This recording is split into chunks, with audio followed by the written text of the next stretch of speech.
Fala galera, sejam bem-vindos ao meu canal. Eu sou o Renan Monte e aqui nesse canal eu compartilho com vocês um pouco das minhas experiências e a vida de imigrante aqui em Portugal.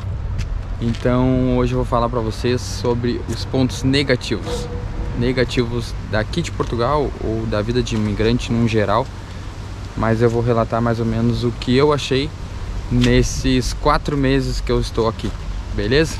Então bora pro vídeo.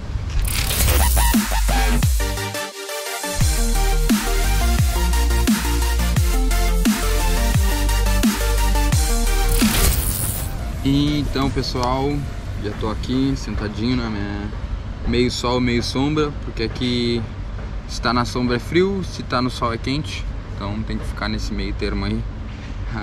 Hoje eu tô aproveitando a minha folga para gravar o vídeo, porque não tava dando tempo, muita correria o dia todo e não tive tempo de gravar muito vídeo. Sim, eu mudei de serviço, por isso que eu estou de folga, porque no outro eu nem folga tinha, então é por isso que eu tô tendo uma folga.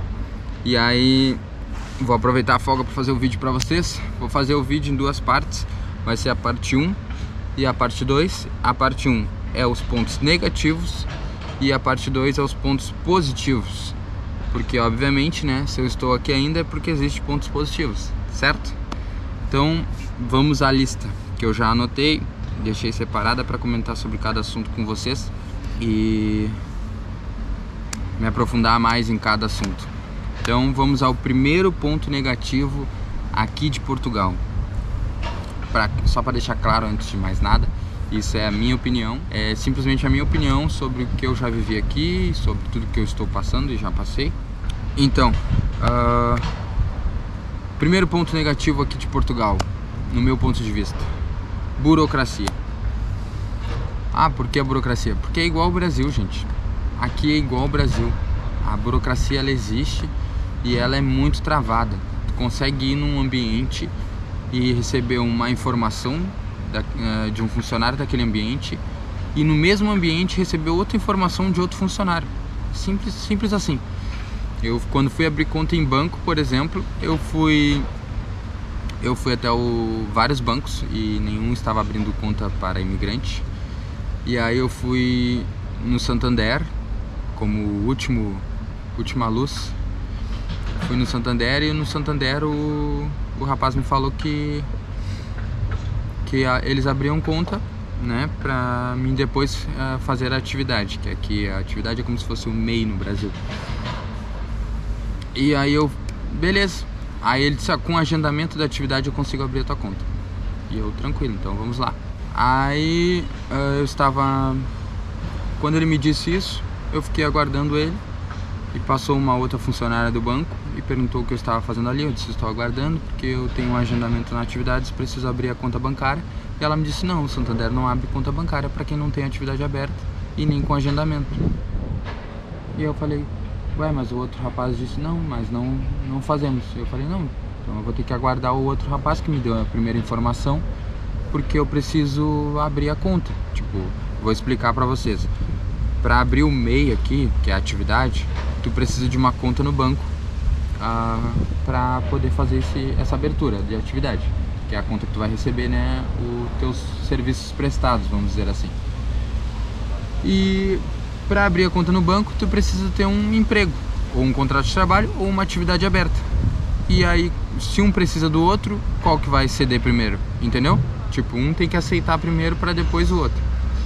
Enfim, depois de muita luta, alguns dias resolvendo ou tentando resolver isso, eu consegui com que o cara abrisse uma conta sem cartão, sem poder movimentação, sem aplicativo, sem praticamente nada, só para mim ter o número bancário para ir lá e abrir a atividade. E com a atividade aberta eu tive que retornar ao banco para fazer aplicativo, cartão e essas outras coisas que a conta bancária te dá como benefício.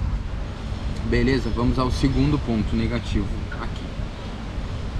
O segundo ponto negativo que eu separei foi o idioma. Por mais que as pessoas pensem, Portugal fala português, então é tranquilo, é calmo, é fácil de entender. Não é. Principalmente nas regiões que são próximas da Espanha, que o pessoal fala muito acelerado, As gírias variam de cidade para cidade, obviamente. Como eu tô na capital, é Lisboa, as pessoas têm um dialeto mais fácil de entender, ao meu ver, do que as pessoas da região do norte ou da região próxima da Espanha. Mas mesmo assim, se um português falar normalmente rápido com você, você não entende.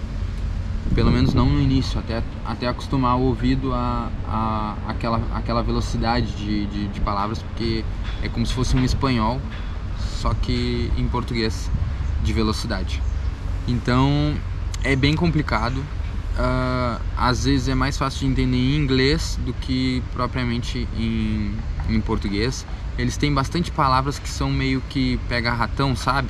Que em português brasileiro significa uma coisa, em português de Portugal significa outra totalmente diferente. Como por exemplo, cueca. Cuecas no Brasil é cueca masculina, né? E aqui cueca é calcinha. Então imagina um homem chegando numa loja e pedindo cueca. Vai se entender que é calcinha, e não é. Então são coisas pequenas que confundem, e no falado total tu acaba não pegando as palavras principais porque são diferentes, e aí com a aceleração da frequência do idioma acaba ficando mais complicado ainda.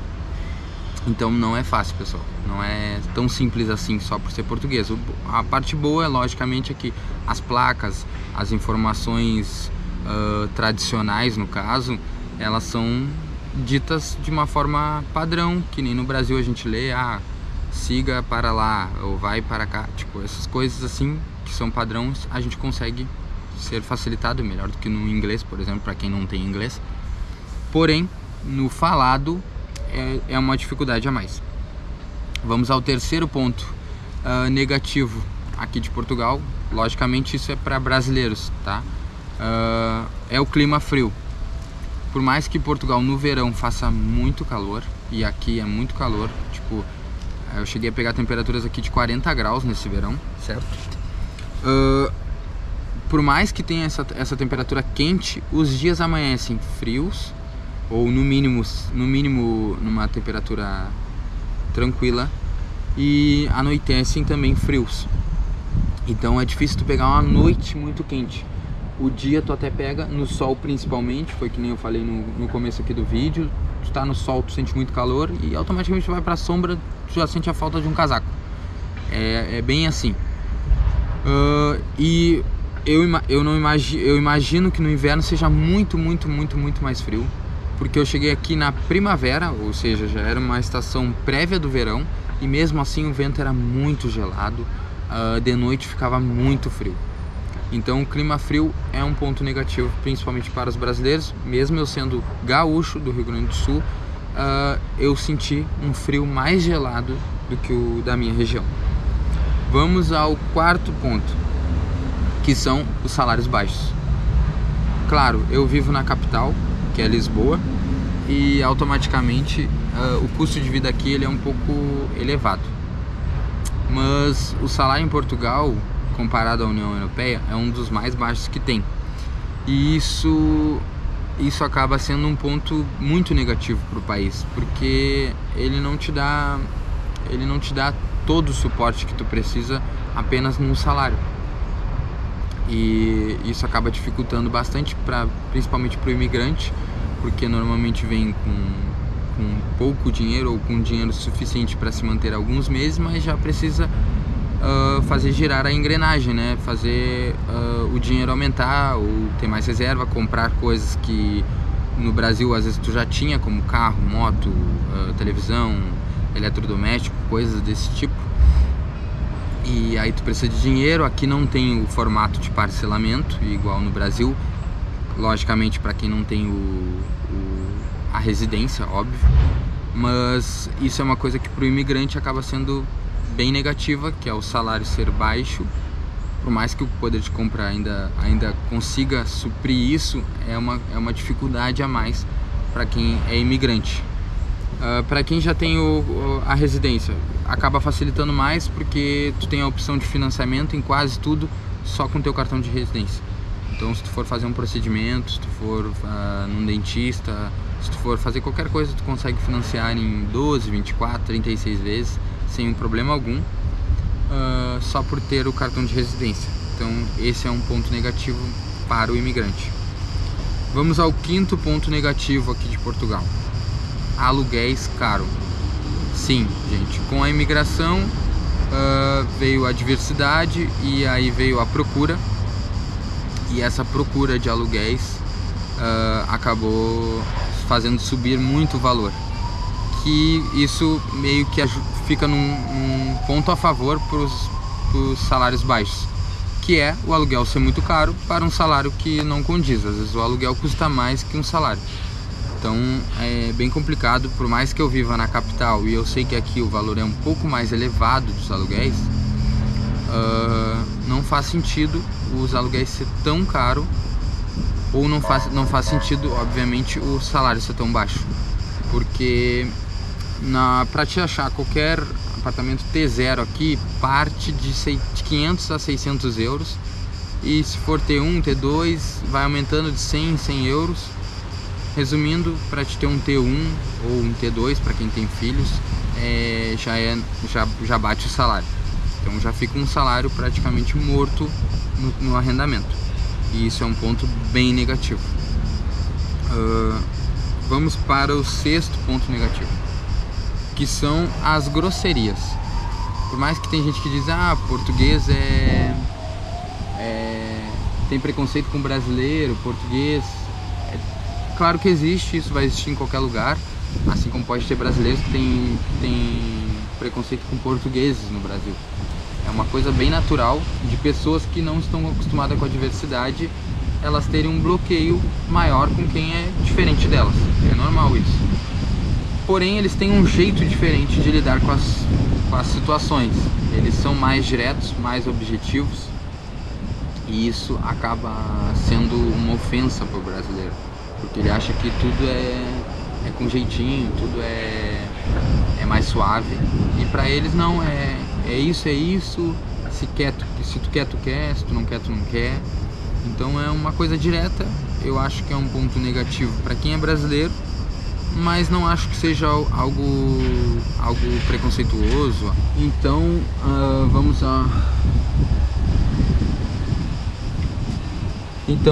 vamos ao último ponto, que é a culinária. Aí vão me dizer, mas a culinária portuguesa é muito elogiada, todo mundo gosta, é uma culinária rica de diversidade. Sim, mas para quem vem do Brasil, e aí cada parte do Brasil tem sua culinária específica, eu já vi muitos baianos reclamando que não sente o gosto da Bahia, assim como eu, gaúcho, não sinto o gosto do Sul, e várias outras pessoas. É uma coisa difícil de achar a comida simples brasileira, aquele arroz e feijão mesmo, aquele bife, aquele arroz, feijão, batata frita, ovo e bife, a comida tradicional brasileira, o PF, podemos chamar assim. É muito difícil de encontrar aqui, e eles têm uma comida muito mais sofisticada, com temperos, agrião. Eles usam muito mais temperos naturais do que, por exemplo, sal e açúcar. Então as coisas aqui, tudo que é doce são menos doces, e tudo que é salgado tá com menos sal. É basicamente isso. E aí eles utilizam coisas naturais, tipo coentro, sei lá, o gengibre e outras coisas para dar um gosto naquilo. Só que obviamente fica um gosto diferente, não faz o mesmo efeito do sal e não faz o mesmo efeito do açúcar. E isso acaba tirando o gosto original, mas o gosto que o nosso paladar está acostumado, né? Então pra mim é um ponto bem negativo, que eu demorei bastante a assimilar, ainda não assimilo. Eu trabalho num restaurante como empregado de mesa.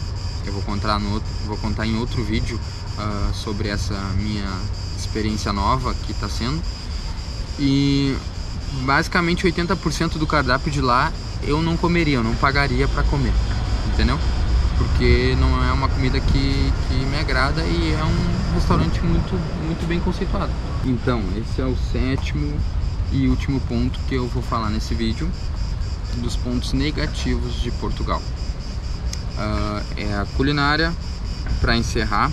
E No próximo vídeo eu vou falar os 7 pontos positivos, porque tem pontos positivos, é lógico, né? Eu ainda tô aqui. E como bônus extra, vou colocar um ponto aqui que também é específico para brasileiro, específico para o imigrante, que é a questão da saudade, óbvio, né? Uma saudade num contexto geral. A gente sente saudade do nosso cantinho, da nossa casa, do nosso banheiro, da nossa cozinha, do nosso carro, da nossa moto, do nosso trajeto, dos nossos vizinhos mesmo, os chatos, dos nossos cachorros, tudo que não tem como vir contigo na mala, querendo ou não, tu vai sentir um pouco de saudade daquilo, uma falta de... Nossa, tem um vento agora aqui que... Tu vai sentir um pouco de saudade daquilo, uma falta, né? E aí tu vai começando a ter criar um novo hábito, uma nova experiência diária, e isso vai te causar uma saudade daquilo, mas ao mesmo tempo quando tu troca aqui alguma rotina, tu sente saudade da anterior já. E isso é uma coisa natural do imigrante, mas que acontece. Então pessoal, esse é o vídeo dessa semana, e na semana que vem eu vou largar a parte 2 dele, que são os pontos negativos. Eu vou pedir para você já se inscrever no canal, deixar o seu like no vídeo se você gostou do vídeo, e se quiser deixar algum comentário, alguma dúvida, você pode colocar aí que eu vou estar lendo todos os comentários, para comentar o assunto em outro vídeo, ou fazer um vídeo específico sobre o assunto do comentário, caso ele seja bem interessante, ok? Brigadão por assistir até o final, e até o próximo vídeo.